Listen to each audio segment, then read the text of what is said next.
வணக்கம். நான் சத்யவர்ஷா. இந்திய அரசியல் அமைப்பு ஆலோசகராக பணியாற்றி வருகின்றேன்.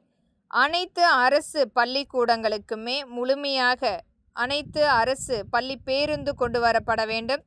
இது இன்றைக்கு இருக்கின்ற சூழ்நிலையை மாற்றக்கூடிய அவர்களுக்குரிய பாதுகாப்பு நிர்ணயம் செய்ய முடியும். அதிலும் அனைத்து வகையான பள்ளியில் படிக்கின்ற மாணவர்களுக்கு அனைத்து பேருந்துகளிலும் இலவசமாக பயணிக்கக்கூடிய திட்டம் கொண்டு வரப்பட வேண்டும். இன்றைக்கும் ஒவ்வொரு குழந்தைகளுமே ஒரு அதிகபட்சமான கட்டணமாக பேருந்துக்கு செலுத்தி கொண்டிருக்கின்றார்கள். அதை அனைத்தையுமே பரிசீலனை செய்யப்பட வேண்டும். அனைத்து இந்திய அண்ணா திராவிட முன்னேற்ற கழகம் ஆட்சி அமைக்கும் போது இது முழுமையாக அனைத்து அரசு பள்ளிகளுக்கு முழுமையாக அரசு பள்ளி பேருந்து மற்றும் அனைத்து குழந்தைகளுமே பயணிக்கக்கூடிய அனைத்து பேருந்துகளில் செல்லக்கூடிய ஒரு முழுமையான கட்டணம் இல்லாமல் பயணிக்கக்கூடிய சட்ட திருத்தத்தை கண்டிப்பாக எளிமையாக்கப்பட வேண்டும்.